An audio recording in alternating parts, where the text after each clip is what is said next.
අදත් ඔන්න ටීචර් ලස්සන ජාතක කතාවක් තමයි පුතාලට කියලා දෙන්න හදන්නේ. මේකත් ගිය සතියේ ජාතක කතාව වගේම ගොඩාක් ආදර්ශ ගන්න තියෙන ලස්සන ජාතක කතාවක්. මේ කතාවෙත් පුතේ ඉස්සෙල්ලා ටීචර් මේ කතාවේ නම කියලා ඉන්නම්කෝ. මේ කතාවේ නම තමයි චුල්ලසෙට්ටි ජාතකය. මේ චුල්ලසෙට්ටි ජාතකය 7 වසර දුවල පුතාලගේ පොතේ තියෙනවා.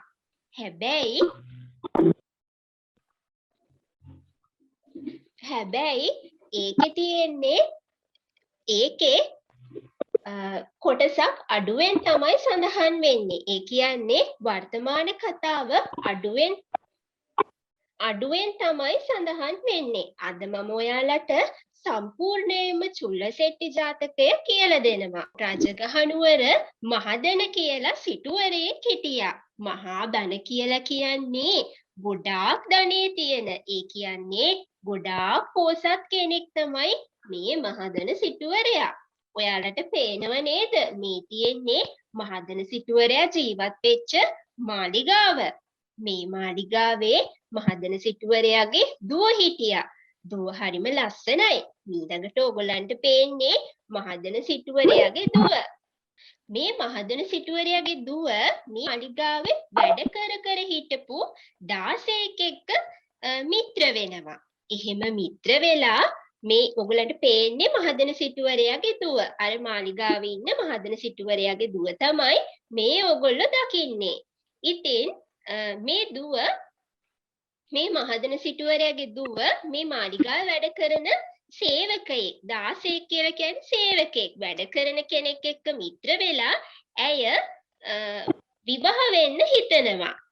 ඉතින් ඇය ගෙදර ඉන්න අම්මා තාත්තා මේ කාටවත් කියන්නේ නැතුව ගෙදරින් අර මාලිගාවෙන් අර 16ත් එක්ක පිටත් වෙනවා. මෙහෙම පිටත් වෙලා යනවා කවුරුත් නොදන්න ප්‍රදේශයකට. ඉතින් අර 16යි මේ කුමරියයි ගොඩ කාලයක් මෙහෙම ජීවත් වෙනකොට මේ කුමාරිකාවට දරුවෝ දෙන්නෙකුත් ලැබෙනවා. ඉතින් පුතේ දැන් මේගොල්ලන්ට කිසිම නෑදෑයෙක් නැහැනේ. නෑදෑයෝ කවුරුත් මේ පුතාලා මේ දරුවෝ දෙන්න කිසිම නෑදෑයෙක් දැකලා තිබුණේ නැහැ. එයා දන්නේ එකම දෙන්න තමයි එයාගේ අම්මයි තාත්තයි විතරයි. ඇයි මේ අම්මයි තාත්තයි එයාලගේ නෑදෑයෝ කාවවත් මේ චූටි දරුවෝ දෙන්නට පෙන්නලා තිබ්බේ නැහැ. ඉතින් මේ චූටි ළමයිට ආසාවක් ඇති වෙනවා එයාලට නෑදෑයෝ ඉන්නවද කියලා දැනගන්න. ඉතින් ඔහොම ඉන්නකොට එක දවසක් ඉන්න මෙහෙම සිද්ධියක් වෙනවා. දැන් මේ අම්මත් එක්ක මේ දරුවෝ දෙන්න ඉන්නකොට දවසක් මේ අම්මගෙන් මේ දරුවෝ මෙන්න මෙහෙම අහනවා. අම්මේ අපේ ළුවන්ට නම් නෑදෑයෝ ගොඩාක් ඉන්නවා. ආච්චිලා ඉන්නවා, සීයලා ඉන්නවා, ගොඩක් අය ඉන්නවා. අපි කිසිම නෑදෑයෙක් දැකලා නැහැනේ අම්මේ. අනේ අම්මේ අපිටත් ආච්චිලා සීයලා ඉන්නවා නම් අපිට ඒගොල්ලන්ව පෙන්නන්නකෝ අම්මේ. අපි දැකලම නැහැනේ. ඉතින් මේ විදිහට චූටි දරුවෝ දෙන්න අර අම්මට කියනවා අපිට ඉන්න නෑදෑයෝ පෙන්නන්නකෝ අම්මේ කියලා. ඉතින් මෙහෙම අහනකොට මේ අම්මට හිතෙනවා මේ දරුවන්ට එයාගේ ආච්චි සීයා ඒ කියන්නේ ඒ අම්මගේ අම්මයි තාත්තයි මේ අයව පෙන්නන්න ඕනේ කියලා. ඉතින් එයා සැමියාගෙන් අහනවා ඒ කියන්නේ මේ දරුවන්ගේ තාත්තගෙන් අහනවා මම අපේ මාලිගාවට ගිහිල්ලා මේ දරුවන්ට ආච්චි සීයයි පෙන්නන්නද කියලා. එහෙම අහනකොට මේ සැමියා කැමති වෙයිද? මේ දරුවන්ගේ තාත්තා කැමති වෙයිද යන්න? ඕගොල්ලෝ හිතන්නේ කොහොමද? නැහැ. කැමති වෙන්නේ නැහැ. ඕ කැමති වෙන්නේ නැහැ. එයාලා මාලිගාවෙන් ආවේ අම්මටයි තාත්තටයි කියන්නේ නැතුව හොරෙන්නේ නේද? දෙමව්පියෝට කියලා නෙමෙයි ඒ දෙන්න ආවේ. ඉතින් ඒ නිසා මේ සැමියා කැමති වෙන්නේ නැහැ. මම එන්නේ නැහැ. මට එන්න බෑ. ඔයයි දරුවෝ දෙන්නයි ගිහිල්ලා ගිහිල්ලා දෙමව්පියෝ මුණ ගැහිලා එන්න. ඔයාට ඕනේ නම් කියලා තමයි මේ සැමියා පිළිතුරු දෙන්නේ. ඔයාලට ඕනේ නම් ඔයා දරුවොත් අරගෙන ගිහිල්ලා ඔයාගේ මව්පියෝ මුණ ගැහිලා එන්න. අම්මයි තාත්තයි බලලා එන්න කියලා මේ සැමියා කියනවා. මේ අම්මා මේ දරුවොත් අරගෙන පිටත් වෙනවා Taman කලින් හිටපු මහදන සිටුවරයාගේ අර ලස්සන මාලිගාවට යන්න. මේ මාලිගාවට යනකොට මේ අම්මා මේ මාලිගාවේ ඉන්න මේ කුමාරිකාවගේ අම්මා කුමාරිකාවව ඈත තියා දකිනවා. ඒ දකින අම්මා මෙන්න මෙහෙම හිතනවා. මගේ දුව අපේ නම්බුව නැති කළා. 16ක් එක්ක මිත්‍ර වෙලා. ඇයව නම් කීයටවත් මේ මාලිගාවට ගන්න එක කොහොමටවත් සුදුසු නැහැ. කොහොමටවත් ගන්න නරකයි නැවතත් මාලිගාවට. මෙන්න මේ විදිහටයි මේ කුමකාවගේ අම්මා හිතුවේ. මෙහිම හිතලා ඇය කතා කරනවා මාලිගාවේ ඉන්න වැඩ කරන සේවකයෙකුට. මෙහෙම සේවකයෙකුට කතා කරලා කියනවා මගේ දියණිය ඇවිත් ඉන්නවා ඇයට මෙන්න මේ වස්තුව දෙන්න කියලා පෙට්ටියක් පෙන්නනවා. ඒ පෙට්ටියේ තියෙන වටිනා බඩු භාණ්ඩ. මේ සේවකයා අර පෙට්ටියත් අරගෙන අර කුමාරිකාව මුණ ගැහෙන්න යනවා. කුමාරිකාව මුණ ගැහෙන්න ගිහිල්ලා අර වටිනා පෙට්ටිය කුමාරිකාවට එයාගේ අම්මා දෙන්න කිව්වා කියලා ඒ පෙට්ටිය දෙනවා. කුමාරිකාව එයා ගාව තියෙන වටිනාම වස්තුව කවුද? එයාට කුමාරිකාවට තියෙන වටිනාම වස්තුව එයාගේ දරුව දෙන්නනේ නේද? ඒ දරුව දෙන්න අර සේවකයාට දෙනවා එයාගේ ආච්චි සීයයි එක්ක ජීවත් වෙන්න මේ දරුව දෙන්නම අරගෙන යන්න කියලා. පුතාලා අහගෙන නේද ඉන්නේ මේ කතාව? ඔව් ටීචර්. කතාව ලස්සනයිද? ඔව් දැන් මේ කුමාරිකාවගේ දරුවෝ දෙන්න අර සේවකයා අරගෙන යනවා අර සීයලත් එක්ක ජීවත් වෙන්න කියලා. ඉතින් කුමාරිකාව නැවතත් මාලිගාවෙන් පිටත් වෙලා යනවා. ඇයව මාලිගාවට ගන්න යාගේ අම්මා කැමති වෙන්නේ නැහැනේ. ඉතින් කුමාරිකාව හැරිලා ආපහු යනවා. මේ මාලිගාවේ ඉන්න මුත්තණුවන් හැමදාම වගේ බුදුහාමුදුරුවන්ගෙන් බණ අහන්න යන කෙනෙක්. ඉතින් මේ මුත්තණුවන් එක්ක බණ අහන්න යන පුරුද්ද මහා පන්තක කුමාරයාටත් ලැබෙනවා. මහා පන්තක කියලා කියන්නේ කවුද? මහා පන්තක චුල්ලපන්තක කියලා කියන්නේ අර කුමාරිකාවගේ දරුවෝ දෙන්නගේ නම්. කුමාරිකාවගේ දරුවෝ දෙන්නගේ නම් මොනවද? කුමාරිකාවට මහා පන්තක චුල්ලපන්තක කියලා කියන්නේ අර මහදන සිටුවරයාගේ දුවගේ ළමයි දෙන්නගේ නම් දෙක නේද? ඉතින් දැන් මේ දෙන්නම යවුවනේ මුත්තණුවන් එක්ක ඉන්න ඕගොල්ලෝ කියලා නේද? ඉතින් එහෙම යවුවට පස්සේ මුත්තත් එක්ක ඒ කියන්නේ සීයත් එක්ක බණ අහන්න යන්න ගොඩාක්ම කැමති උනේ කවුද? මහා පන්තක. ඒ කියන්නේ අයියා. මහා පන්ත කියන්නේ අයියා. මෙයා ගොඩාක් කැමති වෙනවා බණ අහන්න යන්න. ඉතින් මෙහෙම නිතර බණ අහන්න යනකොට මහා පන්තකට හිතෙනවා මම බුද්ධ ශාසනයේ පැවිදි වුණා නම් හොඳයි කියලා. කාටද මෙහෙම හිතෙන්නේ? මහා පන්තකට.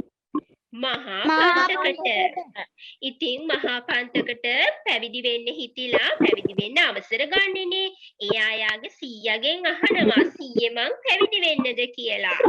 මෙහෙම ඇහුවම එයාගේ සීයා ඒකට අවසර දෙනවා. මහා පන්තක කුමාරයා තමයි ඔයගලන්ට පේන්නේ. මේ මහා පන්තක කුමාරයා එයාගේ මුත්තණුවන් අරගෙන ගිහිල්ලා තියෙනවා බුදුරජාණන් වහන්සේ ගාවට පැවිදි කරවන්න. ඉතින් මෙහෙම පැවිදි වෙලා නිසි වයස සම්පූර්ණ වෙනකොට ඒ කියන්නේ අවුරුදු 20ක් ගත වුණාම උපසම්පදා භාවයට පත් වෙනවා. ඒ වගේම තමයි මහා පන්තක කුමාරයාට පුළුවන් වෙනවා ධර්මය අවබෝධ කරගෙන මහරහතන් වහන්සේ නමක් බවට පත් වෙන්න. ඉතින් මහා පන්තක මහරහතන් වහන්සේ නමක් වෙනවා. මහා පන්තක මහරහතන් වහන්සේ මෙහිම වාසය කරනකොට හිතනවා අනේ මගේ මල්ලිත් මේ වගේ පැවිදි වුණා නම් කොයි තරම් හොඳද? මම කොහොම හරි මල්ලිවත් පැවිදි කරගන්න ඕනේ කියලා. මෙහෙම හිතලා මුත්තණුවන් ගාවට යනවා මල්ලිව පැවිදි කරව ගන්න අවසර ලබා ගන්න. මුත්තණුවන් මල්ලිට පැවිදි වෙන්න අවසර ලබා දෙනවා. අවසර දුන්න නිසා මල්ලිවත් අරගෙන මල්ලිවත් පැවිදි කරව ගන්න මහා පන්තක හාමුදුරුවෝ බුදු පියාණන් වහන්සේ ළඟට අරගෙන යනවා. ඉතින් මල්ලිත් එදා ඉඳන් පැවිදි බවට පත් වෙනවා. මේ ඔයගලන්ට පේන්නේ චුල්ලපන්තක හාමුදුරුවන්ව පැවිදි කරන අවස්ථාව. ඉතින් මේ චුල්ලපන්තක කුමාරයා ස්වාමීන් වහන්සේ නමක් බවට එදා ඉඳන් පත් වෙනවා. හැබැයි පුතේ මේ චුල්ලපන්තක හාමුදුරුවන්ට ධර්මයේ ඉගෙන ගැනීම නම් හුඟක් අමාරු දෙයක් වුණා. දැන් පුතාලගෙත් ඉන්නවනේ සමහර අය ඉන්නවා ටක් ගාලා ටීචර් කිව්ව ගමන්ම දෙයක් මතක හිටින අය.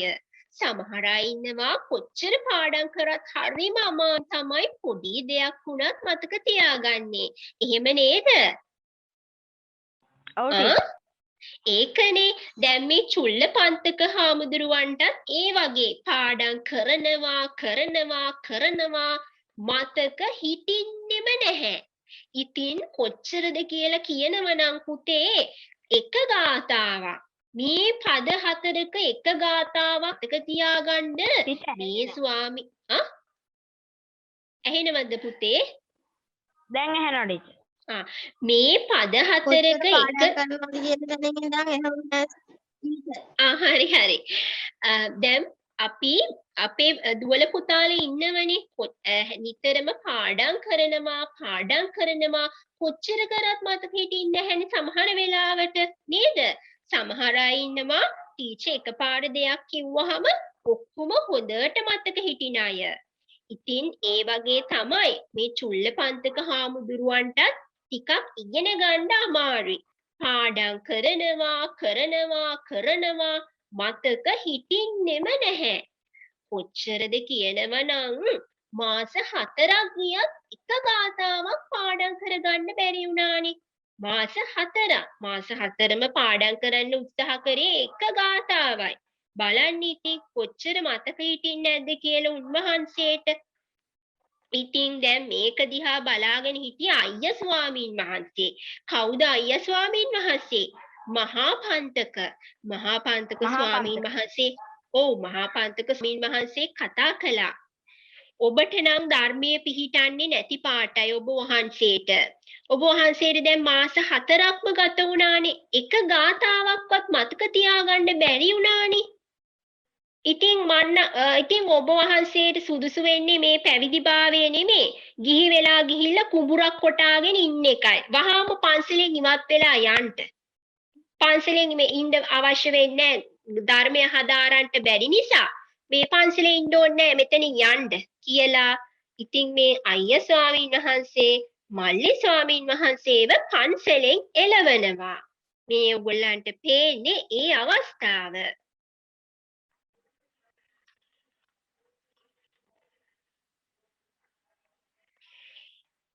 ඕගොල්ලෝ දන්නවද මේ විදිහට මේ ස්වාමීන් වහන්සේට කිසිම දෙයක් මතක හිටින්නේ නැති වෙලා තියෙන්නේ ඇයි කියලා? පාඩම් කරනවා මතක හිටින්නේ නැහැ. ඇයි මේ? ඕගොල්ලෝ දන්නවද?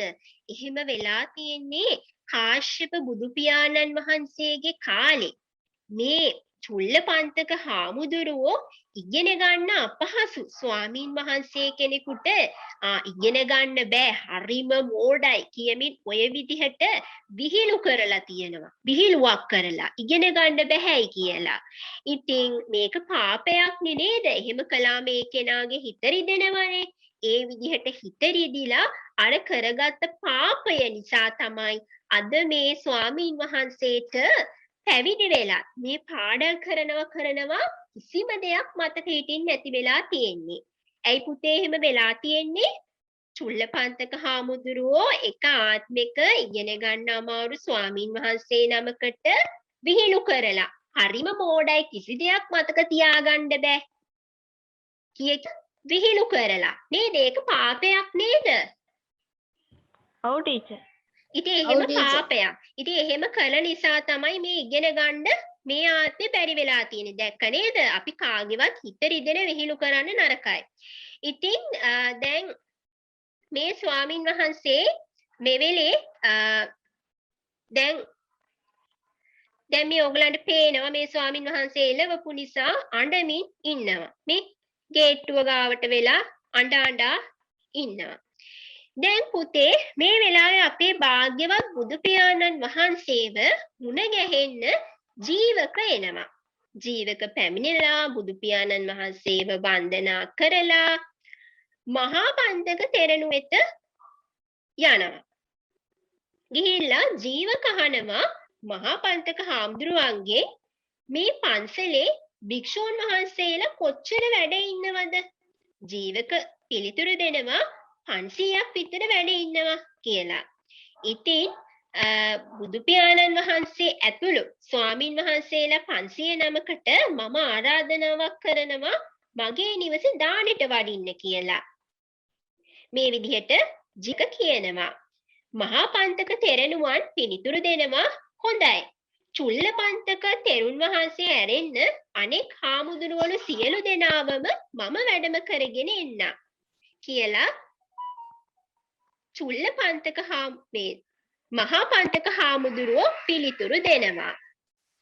ඉතින් ඊට පස්සේ බුදු පියාණන් වහන්සේ මේ පන්සලෙන් එළියට වැඩම කරනකොට දකිනවා අර කලින් මම ඔයගලන්ට කියපු ස්වාමීන් වහන්සේ කවුද? මහා පන්තක හාමුදුරුවෝ එළවලා දාපු චුල්ල පන්තක හාමුදුරුවෝ ගේට්ටුව ගාවට වෙලා අඬ ඉන්නවා. කවුද පුතේ දකින්නේ? අපේ භාග්‍යවත් බුදු පියාණන් වහන්සේගේ ඇසට යොමු වෙනවා. කරුණා නෙතට යොමු වෙනවා. මෙහෙම යොමු වුණාම බුදු පියාණන් වහන්සේව දැකලා මේ ස්වාමීන් වහන්සේ ගිහිල්ලා වන්දනා කරනවා. වන්දනා කරලා තමන්ගේ හිතේ තද කරගෙන හිටපු මේ දුක උන්වහන්සේගේ ඉස්සරහා කියනවා. ගිහිල්ලා කියනවා අයියා ස්වාමීන් වහන්සේ මහා පන්තක ස්වාමීන් වහන්සේ මාව පන්සලෙන් එළෙව්වා. මට මාස 4ක් ගියත් මේ එක ගාතාවක්වත් මතක හිටියේ නැහැනි බුදු පියාණන් වහන්සේ. මේක දැකලා තමයි අයියා ස්වාමීන් වහන්සේ කිව්වේ මට ගිහිල්ලා කුඹුරක් කොටාගෙන ඉන්න කිව්වා. පන්සලේ ඉන්න එපා කිව්වා. මේ විදිහට මාව එළෙව්වා. ඉතින් මම දැන් හිතාගෙන ඉන්නේ බුදුහාමුදුරුවනේ ගිහි වෙලා දානයක් මානයක් දීලා ආපහු ගිහි බවට පත් වෙනවා කියලා. මේක අහගෙන හිටපු බුදු පියාණන් වහන්සේ එහෙම මහා පන්තක ස්වාමින් වහන්සේ ඔබ වහන්සේට කීවනම් ඒ වෙලෙම මාව හම්බු වෙන්න ආවේ නැත්තේ ඇයි? ඇයි ඒ වෙලෙම මාව මුණ ගැහෙන්න ආවේ නැත්තේ? ඔබ හඬන්නට එපා. නැවතත් ගිහි බවට පත්වීම කිසිසේත්ම සුදුසු වෙන්නේ නැහැ. පැවිදි බව කියලා කියන්නේ බුකුතුම් දෙයක්. කියමින් අර ස්වාමින් වහන්සේගේ හිත සැනසුවා. ඔබ එන්න මාත් එක්ක ඔබට වාසය කරන්නට පුළුවන්. මෙහෙම කියලා බුදු පියාණන් වහන්සේ අර චුල්ල පන්තක හිමියන්වත් කැඳවාගෙන නැවතත් වැඩම කරනවා. මෙහෙම වැඩම කරවගෙන ගිහිල්ලා මේ ස්වාමින් වහන්සේව බුදු පියාණන් වහන්සේ නැවතත් එක්කරගෙන යනවා උන්වහන්සේත් එක්ක වාසය කරන්න. මෙහෙම එක්කරගෙන ගිහිල්ලා ස්වාමින් වහන්සේගේ අතට මේ චුල්ලපන්තක ස්වාමින් වහන්සේගේ අතට දෙනවා පිරිසිදු සුදු රෙදි කෑල්ලක්. පිරිසිදු සුදු රෙදි කෑල්ලක් දීලා කියනවා මේ සුදු රෙදි කෑල්ල රජෝහරණං කිය පිරිමදින්න කියලා. රජෝහරණං කියලා කියන්නේ මොකක්ද? රජෝහරණං කියන එකේ තේරුම කිලුටු අතහරිනවා. ඒ කියන්නේ මේ පිරිසිදු රෙදි කෑල්ල අතට අරගෙන කිලුටු අතහරිනවා කිය පිරිමදින්න කියලා තමයි උපදෙස් දෙන්නේ. ඉතින් අර ස්වාමින් වහන්සේ වාඩි වෙලා රජෝහරණං කිය අර රෙදි කෑල්ල අතුල්ලනවා. මේ රෙදි කෑල්ල අතුල්ලනකොට මොකද වෙන්නේ? අර සුදු රෙදි කෑල්ල ටික ටික කිලුටු රෙද්දක් බවට පත් වෙනවා. ඔයාලට පේනව නේද? මේ චුල්ලපන්තක හාමුදුරුවෝ සුදු රෙද්ද බුදු පියාණන් වහන්සේ කියලා දුන් විදිහට අතුල්ලමින් ඉන්න විදිහ. දැන් මේ විදිහට මේ ස්වාමින් වහන්සේ අර පිරිසිදු රෙදි කැබැල්ල රජෝහරණං කියමින් අතුල්ලනවා. මෙහෙම අතුල්ලනකොට අර පිරිසිදු රෙදි කෑල්ල කුණු පිරුණු රෙදි කෑල්ලක් බවට පත් වෙනවා. අපිරිසිදු රෙද්දක් බවට පත් වෙනවා. මේ රෙද්ද දිහා බලාගෙන චුල්ලපන්තක හාමුදුරුවෝ තමන්ගේ සිත ගැන තේරුම් ගන්නවා. සිත කියන්නේ මේ විදිහට අපිරිසිදු සිතුවිලි ආවහම ගොඩාක් අපිරිසිදු වෙලා යන දෙයක්. ඒ කියන්නේ ඉරිසියාව, ක්‍රෝධය මේ වගේ දේවල් නිසා තමයි අපේ හිත පාපී සිතුවිලි මේ වගේ දේවල් ආවහම තමයි අපේ හිත කැත වෙන්නේ, අපිරිසිදු වෙන්නේ. මේ බව උන්වහන්සේට හොඳට අවබෝධ වෙනවා. එහෙම නැත්නම් අර පිරිසිදු රෙදි කෑල්ල වගේ තිබ්බාම හිත ගොඩාක් පිරිසිදුයි නේද? අපේ හිතට වෛරියාවම හිත සංසුන්ද නැහැ නේද? නෑ නේද? ඔව්, හිත සංසුන් නැහැනි. ක්‍රෝධය ආවහම සංසුන් නැහැනි. හොඳ සිතුවිලි දෙන්නේ නැහැ නේද? දැන් අර පිරිසිදුවට තිබ්බ හිත ටික ටික නරක සිතුවිලි ආවහම හිත ගොඩක් සංසුන්භාවය නැති වෙනවා. ඉතින් මේ රෙද්ද අතුල්වන මේ ස්වාමින් වහන්සේට මේ ගැන හොඳ අවබෝධයක් ඇති වෙනවා. හිත පිරිසිදු කරගන්න එක තමයි ගොඩාක් වටින්නේ කියලා. සිතේ තියෙන පාපී සිතුවිලි අයින් කරන්න ඕනේ. හිතේ තියෙන කිලුටු අයින් කරන්න ඕනේ කියලා මේ ස්වාමින් වහන්සේට හොඳ අවබෝධයක් ඇති වෙනවා. මෙහිම හිතිල උන්වහන්සේට මේ හිත දියුණු කරන්න ඕනේ කියලා හිතෙනවා. ඉතින් බුදු පියාණන් වහන්සේ උන්වහන්සේට බණ දේශනා කරනවා. මේ බණ අසන චුල්ලපන්තක හාමුදුරුවෝ මහරහතන් වහන්සේ නමක් බවට පත් වෙනවා. ඔගලන්ට පේනවා අපේ භාග්‍යවත් බුදු පියාණන් වහන්සේට භාග්‍යවත් බුදු පියාණන් වහන්සේ චුල්ලපන්තක හිමියන්ට ධර්මයේ දේශනා කරනවා. මේ ධර්මය අහලා උන්වහන්සේ රහතන් වහන්සේ නමක් බවට පත් වෙනවා. ඒ කියන්නේ පෞසිතුවිලි නැවත එන්නෙම නැති තත්වයට පත් වෙනවා. ඉතින් මේ ස්වාමීන් වහන්සේ තමයි පුතේ මනෝමය ශරීර මවන්නන් අතරින් අග්‍රස්ථානයට පත් වුණේ. ඒ කියන්නේ මනෝමය ශරීර මවනවා කියලා කියන්නේ එයාට පුළුවන් එයා වගේම තවත් ස්වාමීන් වහන්සේලා ගොඩාක් වුණත් අවශ්‍ය නම් මවලා පෙන්නන්න. ඒක විශේෂ හැකියාවක්. රහතන් වහන්සේ නමක් නේ. ඉතින් ස්වාමීන් වහන්සේට ඒ වගේ හැකියාවක් තිබ්බා. ඒ අතරින් අග්‍රස්ථානය හිමි වුණේ චුල්ලපන්තක හාමුදුරුවන්ට. දැන් පුතේ තාමත්තර මහා පන්තක අයිය ස්වාමීන් වහන්සේ දන්නේ නැහැ මේ මල්ලි ස්වාමීන් වහන්සේ රහතන් වහන්සේ නමක් වෙලා කියලා. ඉතින් එයා හිතාගෙන ඉන්නේ එයා ස්වාමීන් වහන්සේව එළවපු නිසා, පන්සලෙන් එළෙව්ව නිසා ගිහිල්ලා කුඹුරක් කොටාගෙන ඇති කියලා. දැන් පුතේ අර ජීවකගේ දානේ වෙලාව. ජීවකගේ දානේ වෙලාවේ දැන් ආරාධනා කරපු විදිහටම ස්වාමීන් වහන්සේලා හැමෝම වැඩලා. බුදු පියාණන් වහන්සේ විමසනවා එක ස්වාමීන් වහන්සේ නමක් මෙතනට අඩුයි. ගිහිල්ලා බලන්න අසපුවේ එක ස්වාමීන් වහන්සේ නමක් ඇති. උන්වහන්සේවත් එක් කරගෙන ඉන්න, වැඩම කරගෙන ඉන්න කියලා සේවකයෙක් යවනවා. ඉතින් ගිහිල්ලා බලනවා අසපුව ගිහින් බලනකොට එක ස්වාමීන් වහන්සේ නමක් නෙමෙයි 10 නමක් වැඩ ඉන්නවා. අතු ගානවා, සක්මන් කරනවා, භාවනා කරනවා, 10 නමක් වැඩ ඉන්නවා. ඉතින් එක ස්වාමීන් වහන්සේ නමක් හොයාගන්න බැරි වෙනවා. 1000ක්ම ඉන්නවනේ. ආපහු හැරිලා යනවා. බුදු පියාණන් වහන්සේට මේ බව කියනවා. එක ස්වාමීන් වහන්සේ නමක් නෙමෙයි 10 නමක් වැඩ හිටියා කියලා. බුදු පියාණන් වහන්සේ කියනවා එහෙමනම් ගිහිල්ලා නම අහන්න.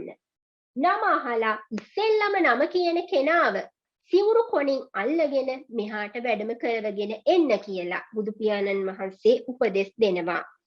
මේ උපදේශයට අනුව අර සේවකයා පිටත්ව යනවා. පිටත්ව ගිහිල්ලා අහනවා මෙන්න මෙහෙම කාටද චුල්ලපන්තක හාමුදුරුවෝ කියන්නේ? කවුද මෙතනින් චුල්ලපන්තක හාමුදුරුවෝ? එක ස්වාමීන් වහන්සේලා සමාවෙන්න. ස්වාමීන් වහන්සේලා 19ම පිළිතුරු දෙනවා මමයි චුල්ලපන්තක, මමයි චුල්ලපන්තක, මමයි චුල්ලපන්තක කියලා. එතකොට අර මුලින්ම මමයි චුල්ලපන්තක කියපු ස්වාමීන් වහන්සේගේ සිවුරු කොනින් අර සේවකයා අල්ල ගන්නවා.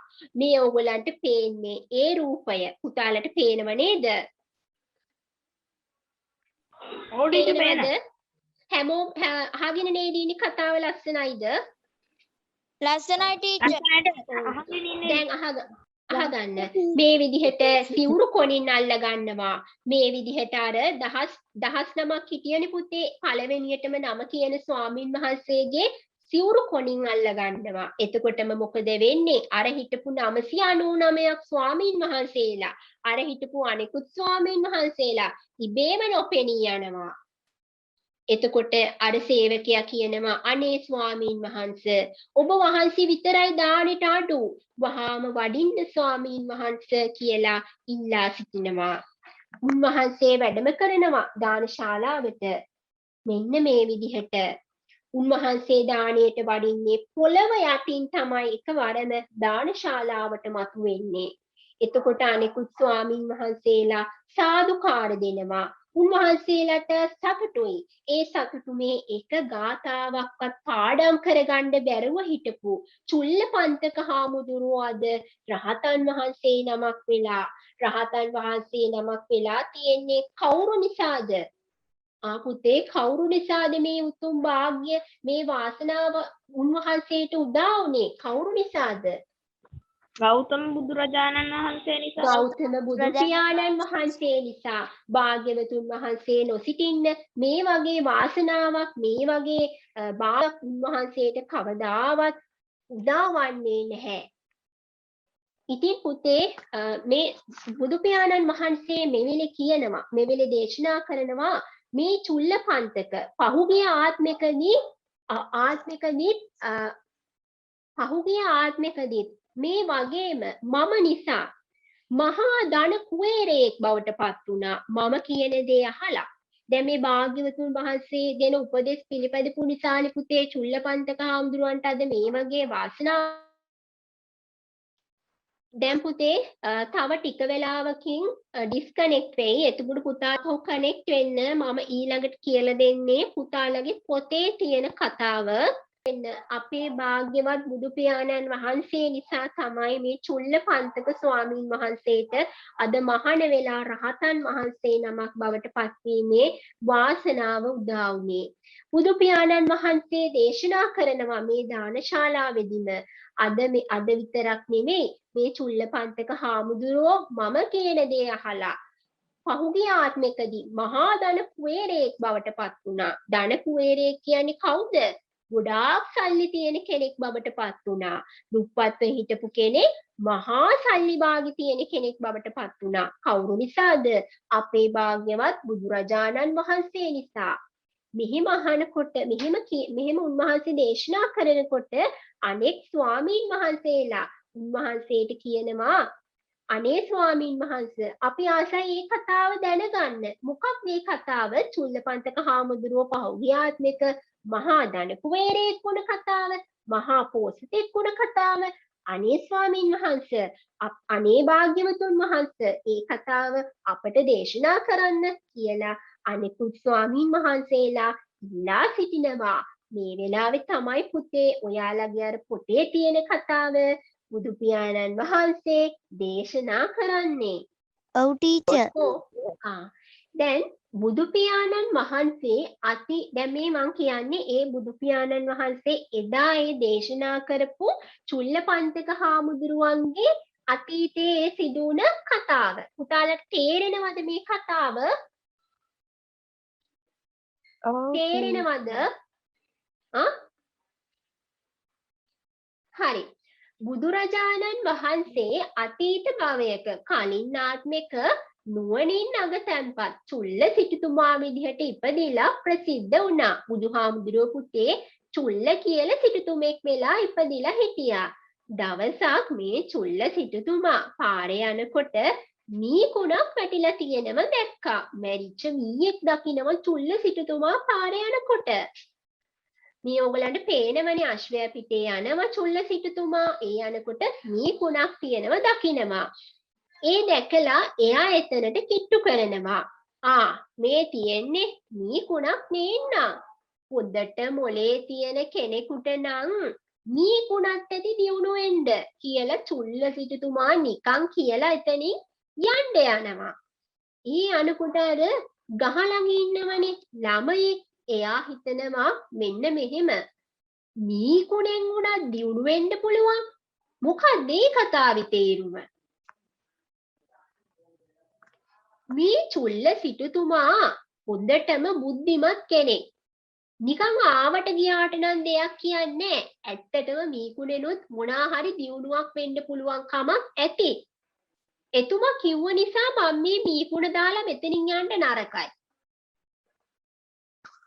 එදා වේල හම්බ කරගන්න විදිහක් නැතුවනේ මමත් මේ ඉන්නේ. බලමුකෝ මීකුණ දාලා යන්න නරකයි. මීකුණ ගන්න ඕනේ අතට. චුල්ල සිටුතුමා කිව්ව නිසා මේක නිකන් අතාරින්න නරකයි. මම මීකුණෙන් පටන් ගන්නවා. දැන් ඉතින් පුතේ මීකුණ විසි කරන්නේ නැතුව මේ තරුණයා අර මීකුණ අතට අරගෙන යනවා පොළ පැත්තට. පොළ පැත්තට යනකොට මිනිස්සු හැමෝම නහය වහ ගන්නවා. ඇයි මීකුණ හරිම ගඳයිනේ නේද පුතේ? ඉතින් ඔයගලන් අහගෙන නේද ඉන්නේ? ඔව් ටීචර්. ඔව් ටීචර්. මීකුණ අරගෙන යනකොට මිනිස්සු නහය වහ ගන්නවා. මොකද්ද මේ මීකුණක් අරගෙන පොළ පැටෙන්නේ? හරිම ගඳයි. හරිම ජරාවක් නේ. ඇයි මේ තරුණයා මීකුණක් අරගෙන යන්නේ? මිනිස්සු හිතුවා මේ තරුණයාට පිස්සු කියලා. අය හැමෝම අහනවා මේ මීකුණකින් තියෙන ප්‍රයෝජනේ මොකද්ද? ඔන්න ඕක පිසි කරලා දාන්න. හරිම ජරාවක් නේ. මේ විදිහට තමයි මිනිස්සු මෙයාට එක මිනිස්සෙක් මෙයා මීකුණ අරගෙන යන කෙනාව දැකලා මෙන්න මෙහෙම කතා කරනවා. මට ආරංචි වුණා ඔබ ගාව මීකුණක් තියෙනවා කියන විකුණන්න. ඒක මට දෙන්න පුළුවන්ද? මොකද මං ගාව පූසෙක් ඉන්නවා. පූසට මේ දවස්වල කණ්ඩ නැහැ.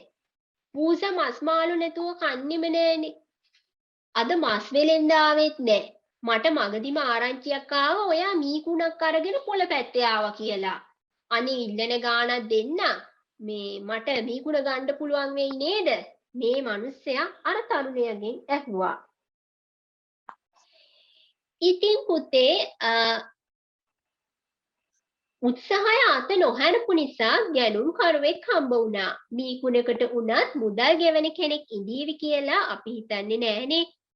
දැන් මේ සුළු මුදල යොදවලා තව වෙළඳාමක් කරන්න ඕනේ. දැන් අර මීකුණ මේ තරුණයා අර පුද්ගලයාට විකුණනවා. ඒ විකුණුවලා ඒ විකුණපු නිසා මෙයාට යම් මුදලක් ලැබෙනවා. අන්න බලන්න මීකුණටත් ගැනුම් කරුවෙක් හම්බ වුණා. මීකුණත් ගන්න කෙනෙක් හම්බුණා. දැන් මේ තරුණයා හිතනවා මේ ලැබිච්ච මුදල මම නිකන් නාස්ති කරන්න නරකයි. මේකෙන් මම තව වෙළඳාමක් කරන්න ඕනි කියලා. මෙයා දැන් ආපහු ගහ ළඟට වෙලා කල්පනා කරනවා මම මොකද කරන්නේ මීකුණලා හම්බ වෙච්ච සල්ලි වලට. මෙයා කල්පනා කළා මට අදහසක් ආවා. මල් වත්තේ මල් නෙලන්න යනවා ගැහැණු අය. මේ අයට තිබහට බොන්න පැන් කලයකුයි උක්සකුරුයි මම මේ සල්ලි වලින් ගන්නවා. එහෙම අරගෙන ඒ අය යන මග ඉඳලා සංග්‍රහ කරන්න ඕනි. දැන් පුතේ මේ පැත්තේ මල් කඩන ගැහැණු අය වගේක් යනවා. මේ අයට උක් කකුරුයි වතුරයි දෙන්න ඕනේ මේ සල්ලි වලින් කියලා මේ තරුණයා හිතනවා. මේ ඔයාට පේන්නේ අර මල් විකුණන්න යන ගැහැණු අය. මල් නෙලාගෙන යන ගැහැණු අය. දැන් අර තරුණයා ඔයාට පේනවා පැන් කලයකුත් තියාගෙන උක් සකුරු අතට අරගෙන අර මල් නෙලාගෙන එන කාන්තාවන්ගේ ඉස්සරහට ගිහිල්ලා ඉන්නවා. ඇත්තටම අපි මේ මහන්සි වෙලා එන මගදී මෙහෙම පැනුයි උක්කකුරුයි දෙනවට ඔබට ගොඩාක් ස්තුතියි. බොහෝම පිං සිදෙනවා. අපි වෙනදට මෙතනින් ගියේ හරිම තිබහෙන්. අපි ගාව ඔයාට දෙන්න සල්ලි නම් නෑ. හැබැයි අපි මේ කඩාගෙන යන මල් වලින් මිට ගාණි දීලා ඔයා ගාවින් යන්නම්කෝ කියලා මේ කාන්තාවෝ පිළිතුරු දෙනවා. ඉතින් අර තරුණයා කියනවා ගොඩාක් හොඳයි. මට කතන්දරේ කියලා දෙනවද මට දැනුවේ ලොක් වෙන්න පුළුවන් උනේ. හරි පුතේ ඒක වීඩියෝ එකක් විදිහට ඔයගලන්ට බලා ගන්න පුළුවන් වෙයි. වෙලාවට ලොග් වෙන්න, වෙලාවට ක්ලාස් එකට එන්න. හොඳද? හරි ටීචර්. හරි. ඇත්තට අහගෙන නේද හිටියේ? දැන් අර කාන්තාවන්ට උක්කකුරුයි පැණුයි මේ විදිහට සපයන අර කාන්තාව මොකද කරේ? ගොඩාක් ස්තුති කළා, පින් සිද්ධ වෙනවා කිව්වා. දෙන්න සල්ලි නම් නෑ. අපි ඔයාට අපි කඩපු මල් වලින් මිට ගානේ දෙන්නම්. ගොඩාක් ස්තුතියි කියලා අර කාන්තාව අර තරුණයට කිව්වා. මේ තරුණයා දෙන මල් එපා කිව්වේ නෑ. ගොඩාක් ස්තුතියි, බොහෝම හොඳයි, පින් සිද්ධ වෙනවා කියලා ඒ තරුණයාත් අර කාන්තාව දෙන මල් බාර ගන්නවා. උක්කකුරු සමග පැන් සැපයීම් ස්ත්‍රීන් මට මල් මිට ගානේ දීපු හින්දා ඒව විකුණලා සෑහෙන මුදලක් උපය ගත්තා. හෙට මල් වත්තටම ගිහිල්ලා උක්කකුරුත් එක්ක පැන් ඔවුන්ට සපයන්න ඕනේ.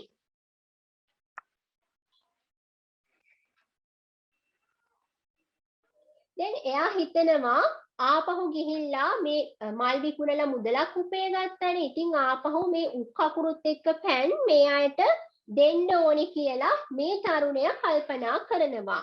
ඒ විතරක් නෙමෙයි මෙයා හිතනවා තව දෙයක්. හැමදේම එකම විදිහට කරන්න නරකයි. වෙනස් ක්‍රම වල උපයෝගී කරගෙන ආදායම තව වැඩි කරගන්න ඕනි කියලා මේ තරුණයා කල්පනා කරනවා. අද ඔබ මල් උයනටම පැන් සහ උක්කකුරු රැගෙන ආවද? ඒක ගොඩාක් වටිනවා. ඔයා කරන්නේ අපි වෙනුවෙන් විශාල සේවයක්. ඒ වෙනුවෙන් අපි මේ මල් කඩන හැම ගහකින්ම මල් භාගෙ ගානේ අපි ඔබ වෙනුවෙන් ඉතුරු කරනවා. ඔයා මේ මල් ගස් වල ඉතුරු වෙලා තියෙන මල් කඩාගෙන යන්න. ඒකට ඔබට අවසර තියෙනවා. මේ විදිහට කියනවා.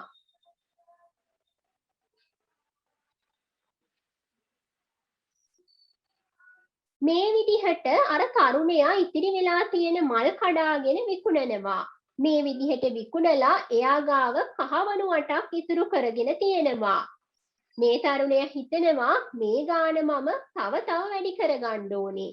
මම මේක වැඩි කරගන්නේ කොහොමද? මේ තරුණයා කල්පනා කරනවා. ඊයේ රාත්‍රියේ ලොකු හුළඟක් හැමුවා. රාජ උයනේ විශාල ගත් අතු පෙරලිලා තිබෙනවා. ඒව එකතු කරොත් මේ විශාල උයනේ පෙරලිලා තියෙන ගස්වල අතු ටික එකතු කරගත්තොත් එහෙම මට දරට විකුණ ගන්න පුළුවන්. මේ උයන සුද්ධ කරලා දෙන වැඩේ උයන් පල්ලට උයන සුද්ධ කරලා දෙන වැඩේ මම සල්ලි නොගෙනම බාර ගන්න ඕනේ. දැන්ම ගිහිල්ලා උයන් පල්ල හම්බ වෙලා උයන සුද්ධ කරගන්න වැඩේ මම බාර ගන්න ඕනේ කියලා මේ තරුණයා හිතනවා.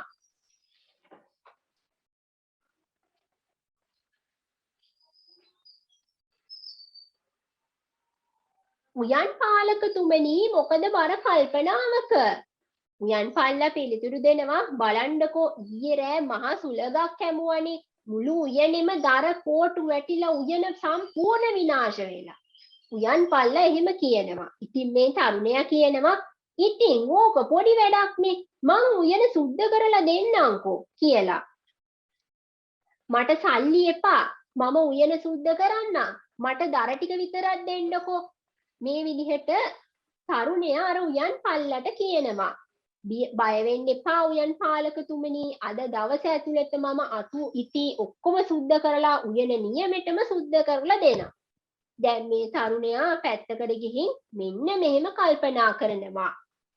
බාරගත්තා වගේ නෙමේ වැඩේ කොහොමද කරන්නේ? මේ තරම් අතු ඉති විශාල ප්‍රමාණයක් මං කොහොමද අයින් කරන්නේ? මුලිකරුව දැම්මොත් මට කිසි ලාභයක් නැහැ. මොකද මං කරන්නේ? මේ තරුණයා කල්පනා කරනවා. නියම අදහසක් ආවා. මේ ළඟ තියෙනවනේ පිට්ටනියක්. ක්‍රීඩා පිට්ටනියේ සෙල්ලම් කරන්න එනවා පොඩි ළමයි ටිකක්. මේ කට්ටියට මං උක්කකුරුයි පැනුයි ගිහිල්ලා දෙනවා. එතකොට ඒගොල්ලෝ මටත් උදව් කරයිනි උයන සුද්ධ කරගන්න. මෙන්න මෙහෙම මේ තරුණයා හිතුවා.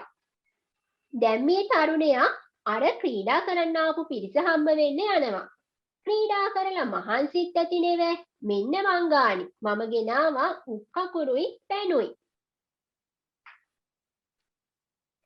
බොහෝම පින්නයි යන්ඩි වෙලාවේ හැටියට මසුරන් ටිකට වටිනවා මේක අපිට හරිම මහන්සියි අයියා. මොනවා හරි අපේනොත් උදව්වක් තියෙනවා නම් කියන්නකෝ ඕන කරන උදව්වක් අපි ඕන උදව්වක් කරන්නම් ඉතින්. මෙහෙම කිව්වා.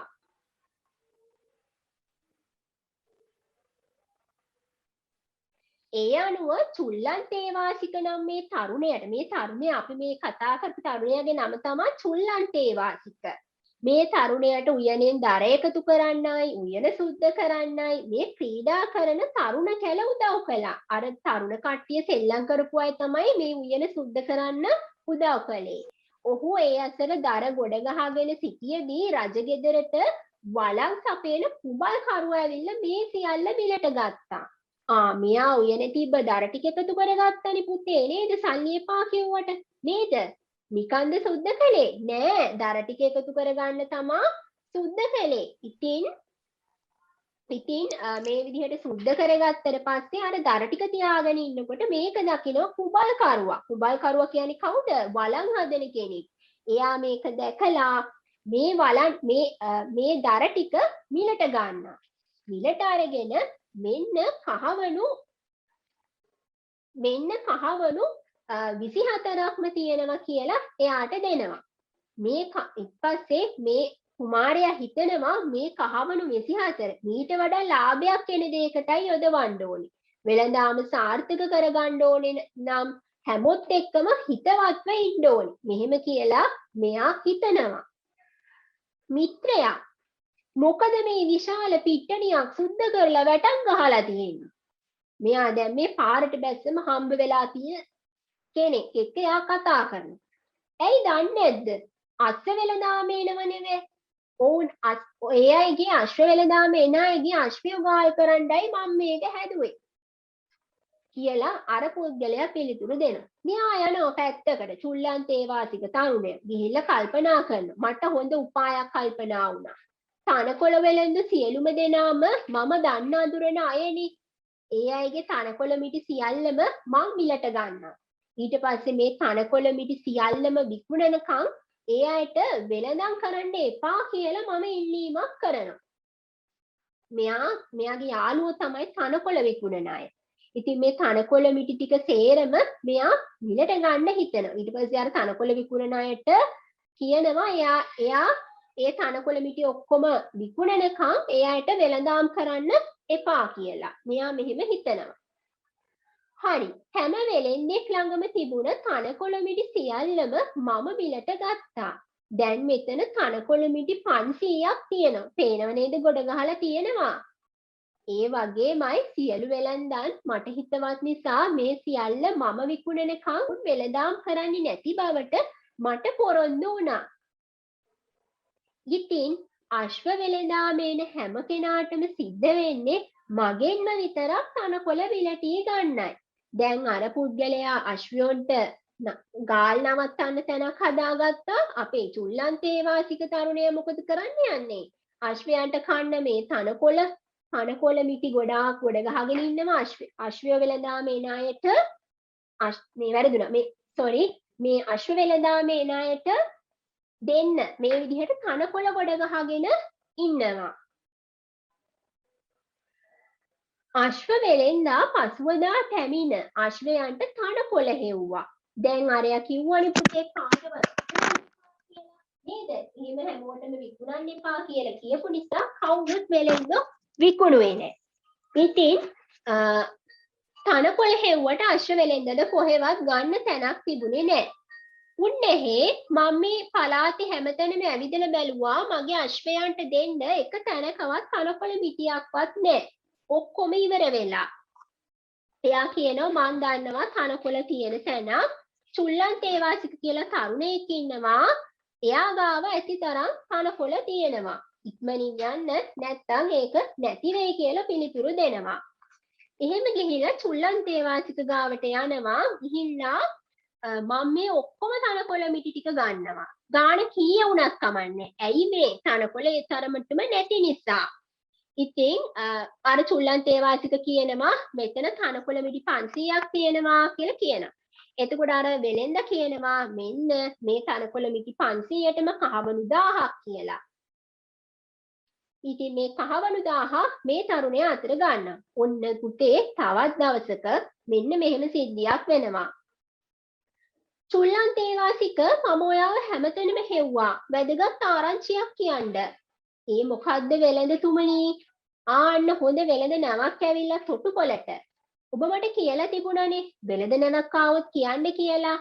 අනේ වෙළඳතුමනි ඔබ නම් මට කිව්වේ ඊටාම වටිනා ආරංචියක්. මං දැම්මම ගිහිල්ලා වෙළඳ නැවේ ප්‍රධානිය හම්බ වෙන්න.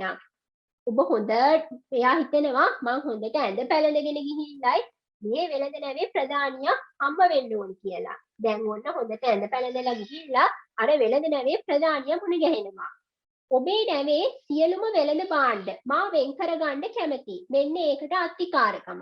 මෙන්න ඒකට අත්තිකාරම. බොහොම හොඳයි තරුණ වෙළඳතුමනි. ඔබ සියලුම වෙළඳ භාණ්ඩ ඇනවුම් කිරීම ඔක්කොම බඩු ටික නැවේ ආපු ඒවා එයා බාරගත් එක එයාටත් පහසුවක් කියලා අර නැවේ අයිතිකාරයා නැවේ ඉන්න වෙලෙන්දා පිළිතුරු දෙනවා. දැන් මෙයා හිතනවා තනියම දැන් මං ඉක්මනට තාවකාලිකව කාර්යාලයක් තියාගන්න ඕනේ. මා මේ සඳහා කාර්යාලයක් පිහිටුවා ගන්නවා තටාංගණයට නුදුරින්ම. ඔබගේ අවශ්‍ය ඕනම කටයුත්තක් සඳහා එතනදි මා මුණ ගැසිය හැකියි. බොහෝම හොඳයි වෙළඳතුමනි කියලා එයා පිළිතුරු දෙනවා. ඔබ ඊටම විශ්වාස අන්දමට කටයුතු කිරීම ගැන මට ඊටාම සතුටුයි. මම ඔබ ගැන පැහැදුනා. ඉතින් මා ළඟට බඩු සොයාගෙන ඉන්න වෙලෙන්දන් මා ඔබතුමා සිටින තැනට යොමු කරන්නම්. මේ විදිහට පිළිතුරු දෙනවා. ඉතින් වෙලෙන්ද කියනවා එයා ගාවට බඩු හොයාගෙන එන අයව මේ චුල්ලන්තේවාසික ගාවට යොමු කරන්නම් කියලා. ඒකට එයා ගොඩක් ස්තුති කරනවා. නැවේ ප්‍රධානියා ළඟට බඩු ගන්න ගිය හැම වෙලෙන්දම ඔහු චුල්ලන්තේවාසික වෙළඳ තරුණයා ගාවට එවනවා. ඊට පස්සේ හැම වෙලෙන්දෙක්ම මේ තරුණ වෙලෙන්දගේ බඩු මිලදී ගන්නවා. මේකෙන් මෙයා ලබන ලාභය කීයක්ද? ලක්ෂ 2ක ලාභයක් ලබනවා.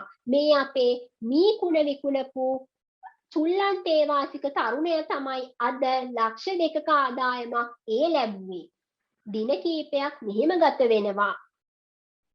අවසර සිටුතුමනි ඔබතුමා බැහැ දැකීමට ධනවත් සිටුතුමෙක් පැමිණලා ඉන්නවා. වෙළඳතුමෙක් හොඳයි. මා පැමිණෙන්නම්. එතුමාව බැහැ දකින්න මම එන්නම් කියලා කියනවා. දීර්ඝායු වේවා චුල්ල සිටුතුමනි. මම චුල්ලන්තේවාසික වෙළඳ ව්‍යාපාරිකයෙක්. ටිකක් දැකලා පුරුදු මුහුණක්. සිටුතුමා පිළිතුරු දෙනවා. මගෙන් ඔබතුමාට පොඩි තෑගි භෝග කීපයක්. මේ චුල්ලන්තේවාසික සිටුතුමාට තෑග්ගක් දෙනවා. මේ මහ ගොඩක් තෑගි භෝගත් අරගෙන. ඇයි මේ? ඇත්තටම ඔබ කවුද? සිටුතුමනි මම මේ කහවණු ලක්ෂ්‍ය ඔබට තෑගි කරන්න කැමතියි. මොනවා? මට මේ තරම් තෑගි මුදල් දෙන්නේ ඔබ ඇයි? කියලා අර සිටුතුමා අහනවා. මං දැන් ධනවතෙක් වුණාට මීට කලින් එදා වේලවත් හොයාගන්න බැරුවයි හිටියේ. ඔබතුමා නිසා තමයි මම මේ විදිහට පෝසතෙක් වුණේ. ඔබතුමා දවසක් මම ගහක් අයිනේ වාඩි වෙලා ඉන්නකොට ඔබතුමා කිව්වා මීකුණත් ඇති දියුණු වෙනවා නම් මිනිස්සෙක්ට කියලා. ඉතින් මම මීකුණ අරගෙන ගිහිල්ලා විකුණලා තමයි අද මේ තත්ත්වෙටපත් උනේ. මගේ දියුණුවේ රහස ඔබතුමා කියලා දෙන ඔබතුමා දීපු අවවාදයට ගරු කිරීමයි කියලා කියනවා. ඉතින් අර සිටුතුමාට ගොඩක් සතුටු හිතෙනවා. ඔබ වගේ ඥානවන්ත අය උත්සාහවන්ත අය තමයි අපිට අද ඉන්න ඕනි. මම කැමතියි ඔයා මගේ පවුලට සම්බන්ධ කරගන්න. මට ඉන්න එකම දියණිය මම ඔබට සරණ පාවලා දෙනවා. මං ගාව තියෙන සියලුම වස්තුව මම ඔබට දෙනවා. ඔබ මගේ පවුලට මම සම්බන්ධ කරගන්නවා. ඉතින් පුතේ මේ අනුව මේ ධනවත් තරුණයා චුල්ල සිටුතුමාගේ එකම දියණියවත් සරණ පාවාගෙන චුල්ල සිටුතුමාගෙන් තවත් වස්තුව හිමි කරගෙන සිටු තනතුරුකින් ලබන හරිම සතුටින් කාලය ගත කළා. දැන් පුතේ පුතාලට තේරුණද මේ කතාව? ඔව් ටීචර්.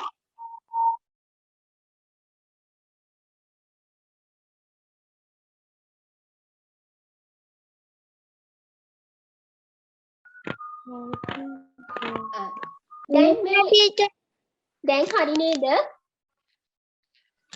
හරි ටීචර්. ඔව් දැන් ඕගොල්ලන්ට පේනවා. ඔව් හරි අහගන්නකෝ. දැන් ඕගොල්ලන්ට පේනවා මේ මී කුණෙන් ලියුණු වෙච්ච පුද්ගලයා අන්තිමට කොච්චර සල්ලි හම්බ කරගත්තද කියලා නේද? මේ හැම දෙයක් තුලම තියෙන්නේ මොකද්ද? නුවණැති අයගේ කියලා දෙන දේවල්. නුවණැති පුද්ගලයෝ කියලා දෙන දේවල් වලට අහුම්කම් දෙන එක. අරය හිතුවනම් මී කුණෙන් ලියුණු වෙන්න පුළුවන්. මොකක්ද ඒ කතාව? මට බෑ ওই මල ජරාව අල්ලන්න කියලා අර මීකුණ පැත්තකට දාලා තමන්ගේ වැඩක් බලාගෙන හිටියනම් එහෙම දියුණුවක් ලබන්න පුළුවන් වෙනවද? කවදාවත් බැහැ. මේකෙන් අපිට ගන්න තියෙන ප්‍රධාන ආදර්ශය තමයි බුද්ධිමත් අය ලබා දෙන අවවාදවලට ඇහුම්කන් දීම. ඔව් මේ කතාව 7 වසර පොතේ තියෙනවා දුගී පැලෙන් සිටු මැදුරට කියන මාතෘකාව යටතේ. ඔයාලා පස්සේ කියවලා බලන්න. ඉතින් පුතේ අද ඕගොල්ලෝ ඉගෙන ගත්තේ මේ කතාව චුල්ල සෙට්ටි ජාතකය තමයි අද ඕගොල්ලෝ ඉගෙන ගත්තේ. මේ කතාවේ චුල්ලන්තේවාසික තරුණයා වෙලා ඉපතිලා හිටියේ චුල්ලපන්තක මහරහතන් වහන්සේ.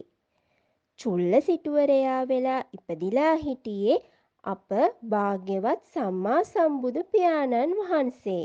මේ ජාතක කතාවෙන් ටීචර් ඕගොල්ලන්ට ප්‍රශ්න යොමු කරන්න WhatsApp හරහා ඕගොල්ලෝ උත්තර ලියලා WhatsApp කරන්න ටීචර්ව අනිවාර්යයෙන්ම බලලා ඕගොල්ලන්ට දෙනවා. එහෙමනම් පුතේ හැමෝටම තෙරුවන් සරණයි.